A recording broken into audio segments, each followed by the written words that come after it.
आप देख रहे हैं विंध्य सत्ता न्यूज नेटवर्क। रीवा जिले के गुड़ विधानसभा क्षेत्र अंतर्गत भैरव बाबा जो कि एक आस्था का केंद्र है, वहां पर सामूहिक दुष्कर्म के मामले ने पूरे प्रदेश को झकझोर दिया है। इस पूरे मामले पर कांग्रेस और तमाम विपक्षी दलों ने जमकर आवाज उठाई, पुलिस को झुकना पड़ा। लेकिन सबसे शर्मनाक बात यह रही कि घटना के 3 दिन बीत जाने के बाद भी ना तो रीवा एसपी ने जानकारी दी और ना ही गुड़ पुलिस ने जानकारी दी। मुख्यमंत्री के सामने पुलिस अपनी साख बचाए रखने के लिए इस कृत्य पर पूरी तरह से पर्दा डाले हुए थे।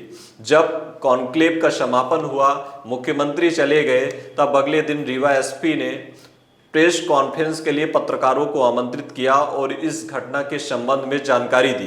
कांग्रेस लगातार दबाव बना रही थी, जिसके बाद इस मामले पर जो भी आरोपी हैं उनको पकड़ा गया और कल ही उन्हें न्यायालय में पेश किया गया है। 5 आरोपियों को रिमांड में लेने की बात भी रीवा एसपी ने कही और 3 आरोपियों को जेल भेज दिया गया है।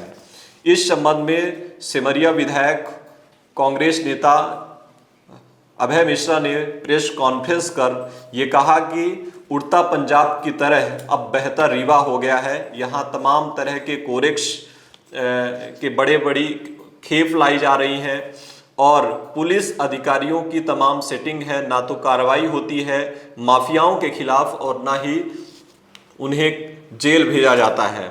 उन्होंने कहा कि टीआई की पोस्टिंग शराब माफिया करा रहे हैं। ये बड़ी बात है कि टीआई की पोस्टिंग एक शराब माफिया क्यों करा रहा है, क्या उसे व्यक्तिगत लाभ उससे होने जा रहा है, ये तमाम मामले थे। उन्होंने कहा कि अगर रीवा में आप बच्चे रख रहे हैं तो सावधान रहें, क्योंकि रीवा सुरक्षित नहीं है, रीवा कोरेक्स सिटी बन चुका है। उन्होंने तमाम तरह की पुलिस के वरिष्ठ अधिकारियों पर आरोप भी लगाए हैं। उन्होंने बताया है कि इससे पहले भी कई घटनाएं ऐसी घट चुकी हैं। जो गुड़ में जो घटना हुई, सामूहिक दुष्कर्म का मामला आया, उसी संदर्भ में उन्होंने कहा कि इससे पूर्व भी बसावन मामा और पूर्वा फाल जैसे एरियाज में, जहां पर एक आस्था का केंद्र है और तमाम लोग वहां दर्शन करने आते हैं, वहां ना तो सुरक्षा के इंतजाम है और ना ही किसी तरह का पुलिस बल है जो लोगों को सुरक्षा प्रदान कर सके ऐसे धार्मिक स्थलों पर। तो उन्होंने प्रेस वार्ता में पुलिस अधिकारियों पर तमाम तरह के आरोप लगाए। उन्होंने कई ऐसे डाटा भी दिए हैं जो रीवा एसपी के द्वारा उन्हें प्रदत्त किया गया है। आइए सुनाते हैं अभय मिश्रा ने प्रेस वार्ता में क्या कुछ जानकारी दी है मीडिया को और आपकी इस पर क्या प्रतिक्रिया है। सबको नमस्कार। दीपावली की सबको अग्रिम शुभकामना है। साथ में दुख भी है कि ऐसे त्यौहार के अवसर पर हम लोग शर्मसार हैं कि हमारे ज़िले में इतनी दुखद घटना हुई कि हमें शर्म से हमारा सर ऊपर नहीं उठना चाहिए। हमें रीवा ज़िले में के लोग हैं, रीवा हमारी पैदाइश है। हमारे यहाँ जो बाहर से अधिकारी आते हैं इनसे हमें उम्मीद नहीं करना चाहिए, क्योंकि इनकी ये मातृभूमि नहीं है। ये अपना जो धर्म लेके आते हैं वो अपना करते हैं। इनको कोई फर्क इसलिए नहीं पड़ना चाहिए कि एक पुलिस के अधिकारी के घर में, एक एसपी के घर में 40-40 अर्दली लगे हैं। 10 खेती कर रहा, 10 वो कर रहा, 5 गनमैन लेके घूम रहे हैं। इनके बाल बच्चों को तो कोई दिक्कत होनी नहीं। हमें आपको इसी समाज में रहना है और सबसे पहले तो ये हमारी गलती है। अगर देश में कोई निर्भया कांड हो या कोई के बंगाल वाला कांड हो तो ये हमारे लिए शर्म और दुख की बात तो है और उसका हम दुख भी मनाते हैं, जुलूस भी निकालते हैं। लेकिन हमारे घर में, हमारे रीवा में अगर किसी बच्ची के साथ ये कांड हो जाए तो हमारा खून नहीं खौलता।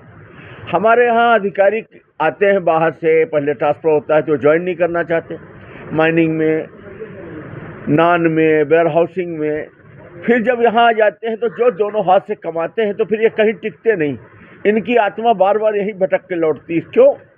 क्योंकि दूसरे ज़िले में भी ये वही आदत लेके जाते हैं और लूट करना तो चाहते हैं, पर वहाँ की सोसाइटी अलाउ नहीं करती, वहाँ का समाज एक्सेप्ट नहीं करता, वो वहाँ के बाकी लोग उसमें लय ताल नहीं मिलाते, तो ये लौट के फिर रीवा की ओर भागते हैं। हमारे यहाँ ये कल्चर है कि तू भी लूट मैं भी लूटूं, तेरे साथ घटना हो गई मुझे क्या मतलब, मेरे साथ हो गई तुझे क्या मतलब, बहुत स्वार्थीपन। ये हमारे लिए बहुत दुखद बात है और इसको हम स्वीकार करते हैं कि हमारी कमी। क्या ये पुलिस के अधिकारी नहीं देख रहे कितनी बड़ी घटना घट गई और रीवा का आदमी अपने घरों में बढ़िया बैठा मजे में है, तो वो क्यों हमारे बीच में करेंगे? अभी ये दूसरे जिले में होता, मध्य प्रदेश के किसी और जगह या देश के किसी और जगह में होता तो पूरा प्रदेश हिल गया होता इस कांड से। आज हमें दूर के कांड के लिए मोमबत्ती का जुलूस लेकर निकलते हैं, अपने घर की बच्ची के लिए हम नहीं निकल सकते। तो ये यहाँ के अधिकारी देख रहे हैं तो वो क्यों ना करें, उनको क्या फर्क पड़ता है? इतनी बड़ी घटना घट गई, कोई नेता ये कृत्य नहीं चाहता, चाहे वो पक्ष का हो चाहे विपक्ष का हो चाहे हमारे विरोधी हो। हम ये नहीं कहेंगे कि कोई भी ऐसा कृत्य चाहता है, पर रीवा में लगातार आप देख रहे हैं, आप सब जानते हैं, आप समाज के बीच रहते हैं कि रीवा की आम आदत आम घटनाओं में हो गया है कि लोग इस तरह की घटनाएं ये कुछ सामने आ जाती हैं, बाकी रोज हो रही, ये नशेगत हो रही। हमारे नेता ये ऐसे नहीं चाहते कि नशेगत मतलब ये कोई इस तरह का बलात्कार के केस हो, साथ साथ दरिंदे किसी बच्ची के साथ ये सब करें, घर घर जो लूट हो रही, रोज गोलियां चल रही, लेकिन कोरेक्स बिछवाना चाहते हैं।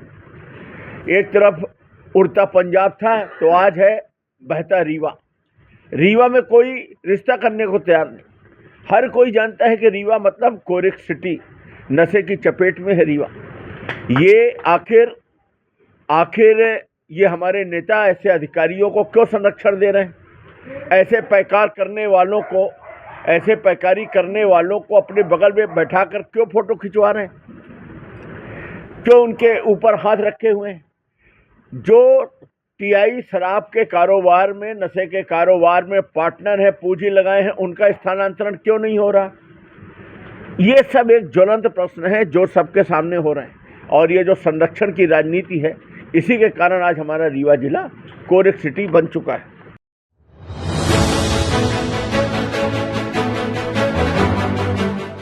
आप देख रहे हैं विंध्य सत्ता न्यूज नेटवर्क।